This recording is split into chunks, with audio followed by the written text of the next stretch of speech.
एक दफा का जिक्र है। एक छोटे से गांव में अली नाम का एक बच्चा रहता था। अली को किताबें पढ़ने और नई नई चीजें सीखने का बहुत शौक था। एक दिन वो अपने घर के करीब बाग में खेल रहा था कि उसे एक रंग बिरंगी तितली नजर आई। तितली बहुत खूबसूरत थी। इसके परों पर नीले, पीले और लाल रंग थे। अली तितली के पीछे पीछे चलने लगा। तितली इसे बाग के एक कोने में ले गई जहाँ एक पुराना दरख्त था। दरख्त के नीचे एक छोटा सा दरवाजा बना हुआ था।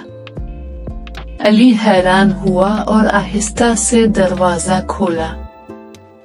अंदर एक जादुई दुनिया थी जहाँ छोटे छोटे खरगोश, बोलने वाली चिड़िया और हंसते खेलते बच्चे मौजूद थे। वहाँ एक बूढ़ी पी ने अली से कहा, ये बच्चों की दुनिया है। यहाँ वही बच्चे आ सकते हैं जो दिल के साफ और दूसरों की मदद करने वाले हों। अली बहुत खुश हुआ। इसने वहाँ के बच्चों के साथ खेल खेले, कहानियां सुने और सबकी मदद भी की।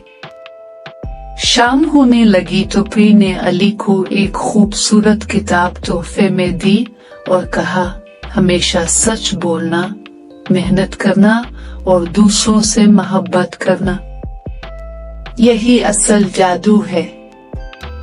अली किताब लेकर घर वापस आ गया।